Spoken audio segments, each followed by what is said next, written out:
Hi there, I'm Jessie, and I love stories, especially some of the crazier ones.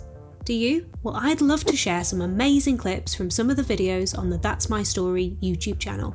And believe me, these stories have to be seen to be believed.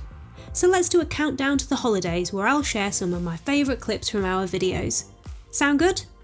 And please do feel free to share them and watch the whole episodes to find out more. I know you'll want to. So the clips in our first countdown to the holidays are all about what happened when someone became successful on YouTube, Instagram or TikTok and it totally changed their lives, and not for the better. Take this first story about Ava, whose parents disowned her when she was young, but when she made millions on TikTok, they tried to take all of her money. This clip shows the moment Ava finally stood up to her parents. Go Ava!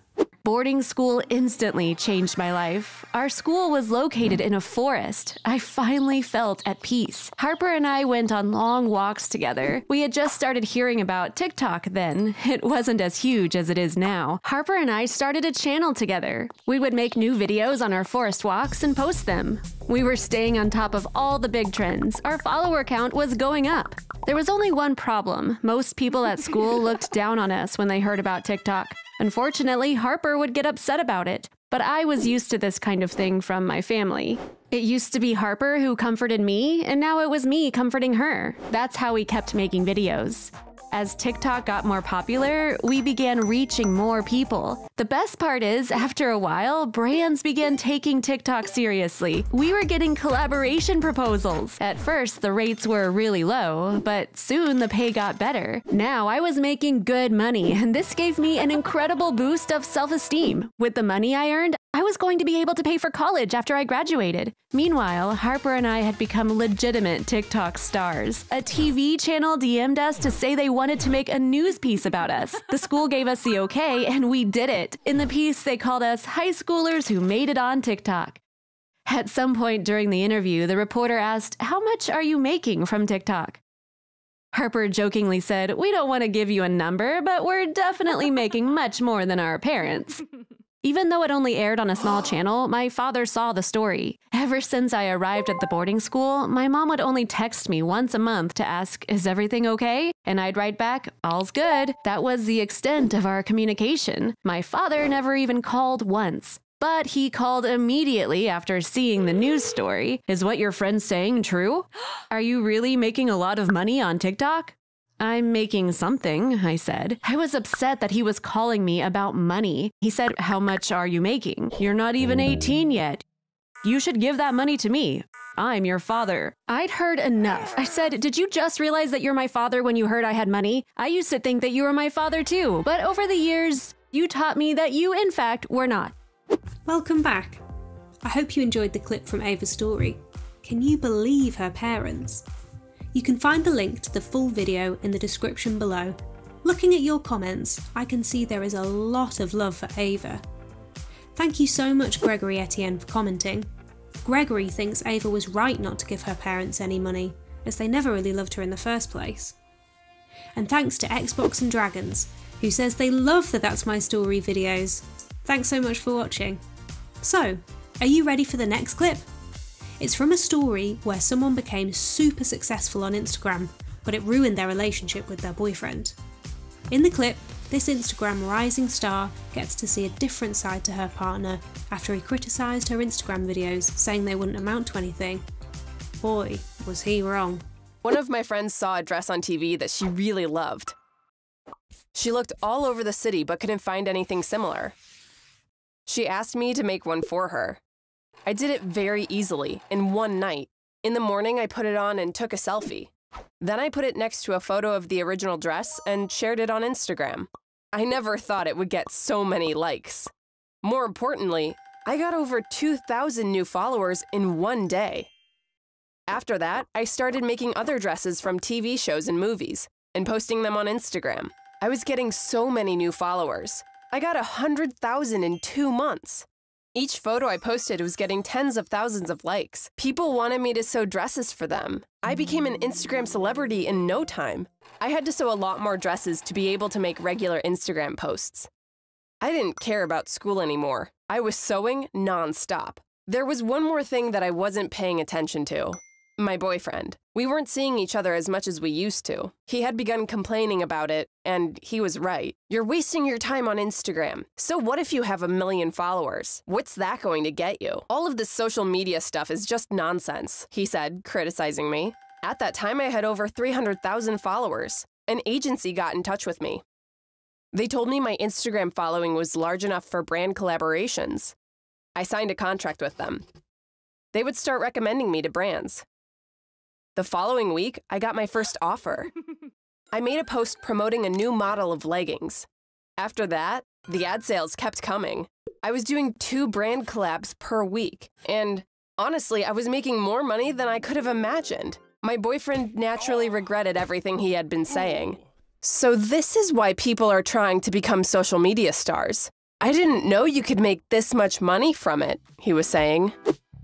Hi, I'm glad you're back. What a great story, eh? If you want to find out what happened to her boyfriend and see if he ever became a huge online star, then you can find the full episode link in the description. Akwande commented on this one. They said they have also been used by their boyfriend to gain Instagram followers, so we're glad to watch the video and see that it happens to others too. Hope you're okay, Akwande. Thanks to Gia Pia, who commented how this experience didn't ruin her life, but opened her eyes. We love getting deep on That's My Story. Keep those comments coming. Right, ready for another clip? In this story, Irene's dad takes his YouTube obsession too far and forces Irene's younger sister Bethany into becoming a YouTuber. Can you believe that? The next day was Saturday. Dad took us to the aquarium. Bethany knew the place well because we had been there before with our parents and also once on a school trip. Dad was shooting a video, so she pretended like it was her first time. She was running around, looking at all the fish and acting really excited. Dad was in such a good mood. He recorded everything Bethany did in the aquarium. When we got home, Dad wanted to edit the videos right away, but he had no idea how to do it. He borrowed my laptop. He spent the whole evening trying to figure out a video editing program. He was asking me questions, but I couldn't help him, since I also didn't know anything about it. The funniest part was seeing my dad still working on it the next morning when we woke up. When he finally finished it, he proudly showed it to us. Honestly, it was a regular family video. At the same time, it was just like the other kids' videos on YouTube, which had millions of views. Dad's video was as ordinary as those videos. He made a YouTube channel under my sister's name and uploaded the video. He was so excited, as if the whole country had been waiting to see it. He bet my mom on the number of views it would get. Dad said it would get 5,000 or 6,000, but Mom thought it wouldn't get more than 1,000. The whole day he couldn't sit still and was pacing around. I checked the video in the evening. It only had 14 views. Yes, 14. I'm pretty sure it was just my dad watching it over and over. And maybe Bethany watched it 3 or 4 times. Next week, they made a new video every day. Dad was adding more videos to the thousands that were already on YouTube. One day, my sister and Mom played a game together. Then they did a colors video using fruits and vegetables. In another video, Bethany unpacked new toys and introduced them. Dad got over the disappointment of the first video. He would shoot a new video, edit it in the evening, and upload it the next morning. But despite his efforts, the results were the same. Nobody was watching the videos. One day, Dad came home with a bunch of boxes. He had bought professional video equipment. My parents didn't have any money saved, so he had to sell his car to buy them. Mom wasn't happy about this at all. Our family had no money coming in now that Dad was out of work. Spending all this extra money wasn't right. For the next month, he used the new camera and lights for the videos. Even though the visual quality was better, the content was the same. The most watched video in the channel didn't even have 100 views. The worst part was that Bethany was bored now. When Dad called her over to shoot, she'd make up excuses. She didn't look happy in the videos. Dad was in much worse shape than her. He felt responsible for the failure. He didn't have a job, but had expenses to pay. When Bethany didn't really feel like performing, he'd lose his patience with her. We no longer recognized him. He would scream at Bethany, forcing her to act for the camera. There was no peace at home. My parents started fighting a lot. Bethany got too scared to complain, but she looked like a robot in front of the camera. When I watched the videos, I felt really bad for her. His final move was to put himself in front of the camera. He thought he had come up with an amazing idea. He put on a caveman costume. Bethany chased after him with a bunch of toy dinosaurs. Since my dad was a caveman, he was running scared from the dinosaurs. I couldn't watch that dinosaur video for more than a few minutes. It hurt to see my dad like that. The next day, Bethany came up to me at school crying. One of her classmates had seen the dinosaur video, thanks to the promotion, and showed it to everyone. They started mocking Dad and making fun of Bethany. She got angry and pushed a girl so hard that she fell. The teacher got really angry with her. "If you do that again, I'll send you to the principal," she said. Hi again. So, what did you think of Irene's story? Do comment and let me know. What would have you done in that situation? Moo2310 commented how if this was happening to their sibling, they'd have burst in during recording, told everyone the truth, and then posted it. Nice one. Remember, you can watch the whole video to find out what happened to Irene's dad. Find the link below. Are you ready for my final clip about online stars gone wrong? Well, this is a great story about Fiona, whose parents actually disowned her because of her honest YouTube channel. Enjoy! Normal parents usually tell their kids, "You can't leave your room today." With us, it was, "You can't come down from the apple tree today." You heard it right. We had to climb a tree and stay there for hours as punishment. We had an apple tree in our backyard. That's the one we had to climb. For example, cursing would be punished with the tree. The amount of time we spent in the tree depended on the curse word. You know what the saddest part is? When you grow up in a home like this, you think this is normal. You think this kind of stuff happens in every home. When I was 13 or 14, I started learning more about my friends' families' lives, and I realized that ours was not normal at all. This awareness made things difficult for both me and my parents. I no longer accepted everything they said. So we'd fight all the time. During that period, I realized that sharing was a sort of therapy for me. I felt better when I talked to my friends, but there were some things I couldn't tell them. I'd gone through such terrible things that I was worried they would judge me, even though none of it was my fault. The solution was right in front of me. I decided to create a YouTube channel. I wasn't going to show my face or tell anyone about it, including my brother. That way, I would be able to share everything anonymously. Where do you think I shot my first video? Sitting in the apple tree. I set up the phone's camera so it would only show the apples. I pressed record and started talking about this apple tree's role in my life. I let it all come out. It's weird, but I didn't cry at all. I just talked. Then I uploaded the 1.5-hour video to my YouTube channel, which I called The Girl in the Tree. That night, I felt completely relaxed and slept like a baby. The volcano inside me now had an outlet. After the first 10 days, the amount of views on my video started to go up. I remember the first comment very clearly. "Did you really experience this, or are you just making things up?"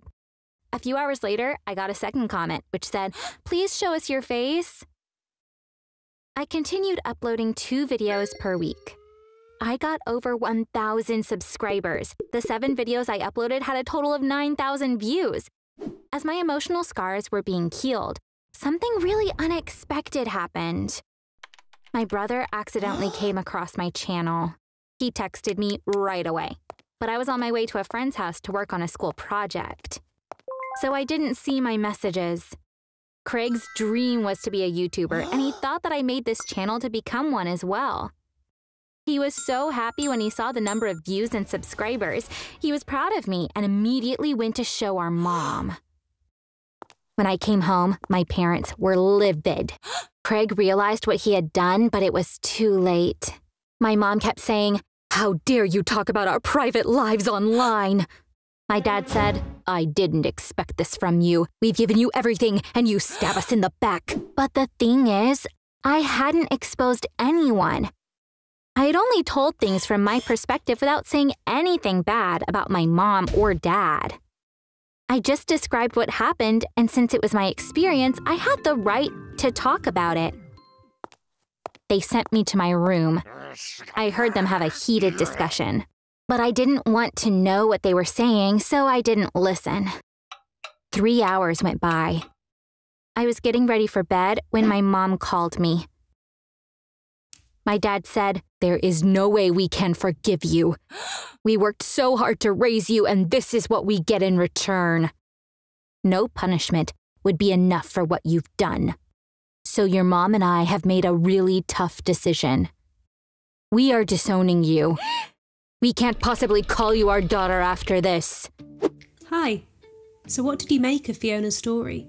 Can you believe some of her parents' crazy rules? Do your parents have any weird ones for you? You've got to check out the whole video if you want to see more crazy punishments that Fiona and her brother got, which involve poop and a Harry Potter ban. Yeah, you heard that right. Thanks so much for your comments. I can see that a lot of you can totally relate to Fiona and have been through similar experiences. I really appreciate you sharing your stories, including you, Angelita, whose parents also disowned her, so she could totally understand exactly what Fiona was going through. I hope you're in a good place now, Angelita. Well, I hope you enjoyed some of my favourite clips about online stars getting into some crazy situations. Please come back to the channel again for our next countdown to the holidays, where I'll be showing you more of my favourite clips from stories that need to be seen to be believed. Thanks for watching, and if you want to hear more real-life stories, then please check out the other videos on the That's My Story channel. See you soon!